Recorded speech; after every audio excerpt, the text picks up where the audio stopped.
புதிய கல்வி ஏற்காத மாநிலங்கள் மறுபரிசீலனை செய்ய வேண்டும் துணை குடியரசுத் தலைவர் சொல்லியிருக்காங்க. அதுக்கான வாய்ப்பே இல்லைங்க. இது ஏன் சொல்றேன்னா, அது சார்ந்துதான் இப்ப நம்ம வந்து தேசிய கல்விக் கொள்கை 2020 இந்த மத யானையின் புத்தகம் எழுதணும் பாத்தீங்களா, அந்த புத்தகத்துல நான் மென்ஷன் பண்ணியிருக்கேன். அது நீங்க ஒரு தடவை பாருங்க, ஒரு 134 பக்கம் தான். அதில் பார்த்தாலே எதனால் நம்ம வந்து இதை வேண்டான்னு சொல்றோம் அப்படிங்கிறது வந்து கண்டிப்பாக அது குறிப்பாக அது புரியும். தேவைப்பட்ட அவருக்கு கூட நான் அந்த புத்தகத்தை அனுப்பிச்சிருக்கேன்.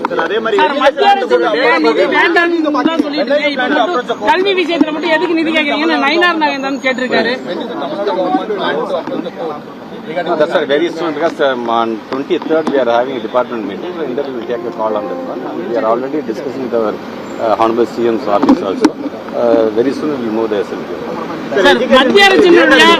டேட்டால வந்து புதிய கல்விக் கொள்கையை ஏத்துக்காத நம்ம தமிழ்நாடு மற்றும் மேற்கு வங்கம் போன்ற மாநிலங்கள் பி கேட்டகரியில இருக்கு. இன்னும் வந்து ஸ்கூல் எஜுகேஷன் டெவலப் பண்ணணும் அப்படின்ற மாதிரி சொல்லியிருக்காங்க. அது விமர்சனமா இருக்கு. நம்ம ஏற்கனவே டெவலப் ஆகும், நம்ம ஏன் திருப்பி டெவலப் பண்ண சொல்றாங்க? இல்ல, அது அவங்க வந்து இப்ப காரணம் தேடுறாங்க. கொடுக்க முடியாதுன்னு முடிவு பண்ணிட்டாங்க.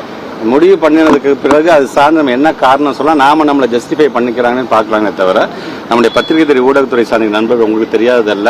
தமிழ்நாடை பொறுத்த வரைக்கும் இந்த எந்த அளவுக்கு நம்ம வந்து முன்னேறி இருக்கோம். ஏன் நான் சமூக சிக்ஷா சார்ந்தே சொல்றேன், நான் அடிக்கடி சொல்றதான். அவங்க சொன்ன 20 அப்ஜெக்டிவ்ஸ்ல அவங்களே கொடுத்த தகவலின்படி 19 நம்ம டாப்ல இருக்கணும். அப்படி இருக்கும்போது அவங்க நமக்கு இன்னும் நம்ம கேட்காமலே நமக்கு அந்த பணத்தை வந்து ரிலீஸ் பண்ணியிருக்கணும் அப்படிங்கிறத. ஆர்டிஏ இப்போ இவ்வளவு பேர் சொல்றேன், எவ்வளவு கஷ்டமா இருக்கு.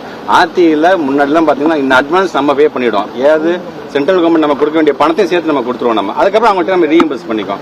ஆனா கடந்த ஒரு 3-4 ஆண்டுகளா கிட்டத்தட்ட பாத்தீங்கன்னா 589 கோடி இன்னும் நமக்கு தர வேண்டிய பணம் இன்னும் தராம இருக்காங்க. இது இல்லாம இந்த கல்வி ஆண்டுக்கு தனியாக ஒதுக்க வேண்டிய அந்த கிட்டத்தட்ட ஒரு 200 கோடிக்கு மேல போகுது. அதனாலதான் ஆர்டிஏ அப்படிங்கறது வந்து இது வந்து ஒரு பேசிக் பிள்ளைங்களோட. அதை தயவுசெய்து அதுல நீங்க உங்களோட சொல்லக்கூடிய அந்த என்ன கண்டிஷன்ஸும் அதுல அதை ஒதுக்கி வச்சுட்டு அந்த பணத்தை நீங்க உடனே ரிலீஸ் பண்ணணும்னு நாங்க சொல்றோம்.